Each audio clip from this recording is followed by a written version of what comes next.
नमस्कार, मैं हूं उमेश धमराले। आप देख रहे हैं अपडेट अमरले 9 न्यूज़। दोस्तों, अभी की सबसे बड़ी ब्रेकिंग न्यूज़ हम आपके लिए लेकर आए हैं।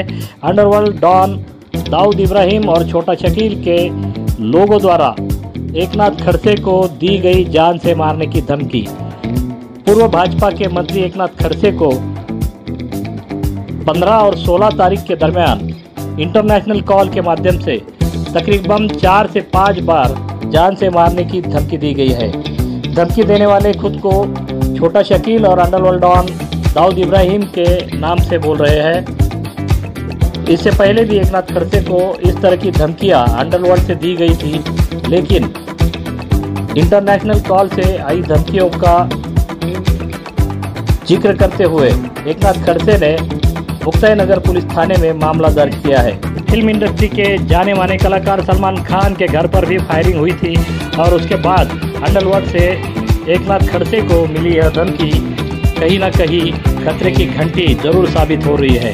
हालांकि एकनाथ खड़से ने इस मामले में मुक्ताईनगर पुलिस थाने में रिपोर्ट दर्ज कराई है और घटना की जांच अभी शुरू है। एकनाथ खड़से को आए कॉल अमेरिका और उत्तर प्रदेश से बताए जा रहे हैं, जिनका जिक्र खुद एकनाथ खड़से ने हमसे बात करते हुए किया।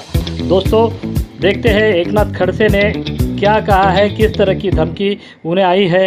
अभी भी आपने अगर हमारा चैनल सब्सक्राइब नहीं किया है, सब्सक्राइब ज़रूर कीजिए, साथ में बेल आइकन दबाना ना भूलें ताकि आपको रोज़ाना नए नए अपडेट सबसे पहले आपके मोबाइल पर मिल सके। जय हिंद, जय भारत। नक्की काय घटना आहे आणि या संदर्भात आपण काय कारवाई केली पुढची? परवा संध्याकाळपासून तर काल संध्याकाळपर्यंत साधारण 5 वेळा एक अमेरिकेकडनं आणि दुसरे UP साईडकडनं जे ट्रू कॉलरवर आलं लक्षात, अशाकडनं काही धमकीचे फोन आले ज्याच्यामध्ये दाऊद आणि छोटा शकीलच्या नावाचा उल्लेख आहे। त्यामुळे आपकी खैर नाही, आपको मारनेंगे, आपको मारना है वगैरे अशा स्वरूपाचं ते बोलायचे। मी त्यांना विचारलं की माझा काय संबंध आहे, तो काय संबंध आहे? नाही बोले तय की आहे की आपको मारना है, आणि अशा स्वरूपाचं आदरणा संबंधही बोलत होते। मला वाटलं की कोणी खोडसाळपणा करत असेल, पण नंतर वारंवार फोन यायला लागल्यानंतर मी पोलिसांना सूचित केलेलं आहे। कोण असेल या सगळ्या पाठीमागे असं वाटतंय आपल्याला? मला असं वाटतं की मागच्याही कालखंडामध्ये दाऊदच्या पत्नीशी माझे संबंध आहेत किंवा माझं बोलणं आहे अशा स्वरूपाचा एक दावा एका व्यक्तीने केला होता। मनोज काय नाव त्याचं? दांडे मनोज दांडे मला लक्षात नाही आता नाव त्याचं। भंगाळे मनोज भंगाळे नावाच्या एका ह्याने माझ्यावर असा एक आक्षेप घेतला होता की दाऊदच्या पत्नीशी माझं सातत्यानं संभाषण होतं आणि त्यावेळेचे जे फोन कॉल दिलेले होते ते कराचीमधले होते। अशा स्वरूपाचा फोन कॉल हा कदाचित अमेरिकेतलाही असू शकतो किंवा त्याच्या मागे खोडसाळपणाही असू शकतो। संगणक आणि सॉफ्टवेअरचा वापर करून अशा स्वरूपाचे उद्योग करतात जे नाउमेद करण्यासाठी की डिमॉरलाइज करण्यासाठी अशा स्वरूपाचा उद्योग केलेला असावा असं मला प्रथमदर्शनी वाटलं। परंतु वारंवार फोन आल्यानंतर मी पोलिसांना कल्पना देणं उचित समजलं म्हणून पोलिसकडे मी तक्रार केलेली आहे। सध्या जी काही राजकीय परिस्थिती आपण बघतोय, निवडणुका तोंडावरती आहेत, आपण भाजपच्या वाटेवरती आहेत, त्या पार्श्वभूमीवरती आपल्यावरती दबाव आणण्याचा प्रयत्न वाटतो आपल्याला? मला असं वाटत नाही, याचा काही राजकीय संबंध असेल असंही मला वाटत नाही। पण चौकशी पोलीस करत आहे, त्यामुळे याच्या माध्यमातून काय तथ्य आहे ते बाहेर येईल। कशा स्वरूपाचं संभाषण होतं ते फोनवर बोलताना? नाही, मी सांगितलं ना, बहुत भीतीचं वातावरण आहे आपल्या परिवारात।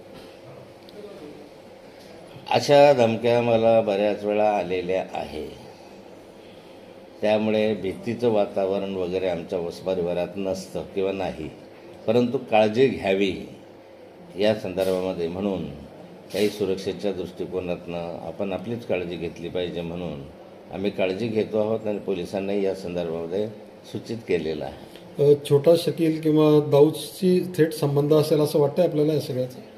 मला नाही वाटत आहे। छोटा शकील आणि दाऊद ह्या अशा फालतू कामामध्ये पडत नाही। भाऊ, आता सध्या काय सुरक्षा आपली? मला आवश्यकता भासत नाही सुरक्षा वाढवण्याची। माझ्याकडे सुरक्षा आधी एक पोलीस आहे आणि एक पोलीस नसला तरी मी सुरक्षित आहे। स्वतः कार्यकर्ते सुरक्षा करतात माझी। सुरक्षा काढण्यामागे काही राजकीय कारण मागच्या काळात? हे सुरक्षा काय आधी काढलेली होती, मला दिलेली सुरक्षा काढून घेतलेली होती. पोलिसांना असं वाटलं की यांच्या थ्रेट कमी झाले असतील म्हणून त्यांनी माझी सुरक्षा काढून घेतली आणि मला सुरक्षा काढल्याची तक्रार नाही आणि वाढवण्याबद्दलही माझी मागणी नाही आहे. मला वाटतं की या गोष्टीचा चौकशी केली पाहिजे, खात्री केली पाहिजे. बऱ्याचदा असे खोडसाळपणाने असे केले जातात, भीतीचं वातावरण निर्माण करणं किंवा एखाद्या वेळेस मला नाउमेद करण्याच्या दृष्टिकोनातून असं घोडचाळपणा होऊ शकतो. भाऊ, आपण म्हटलं इंटरनेट कॉलिंगचा हा विषय असू शकतो, तर स्थानिक लेवलवर किंवा म्हणजे जिल्ह्याच्या किंवा राज्याच्या लेवलवरून अशी धमकी येऊ शकते का, राजकीय विरोध म्हणून किंवा अन्य बाबीतून? कुठूनही धमकी होऊ शकते. अलीकडे काय सॉफ्टवेअर इतके डेव्हलप झाले की मुक्ताईनगरला बसूनही इंटरनॅशनल कॉल करता येतो, फेक कॉल. आणि त्यामुळे याच्यामध्ये आत्ता बोलणं उचित होणार नाही. पोलिसांच्या चौकशीनंतरच त्याच्यामधलं तथ्य बाहेर येऊ शकेल. थँक्यू.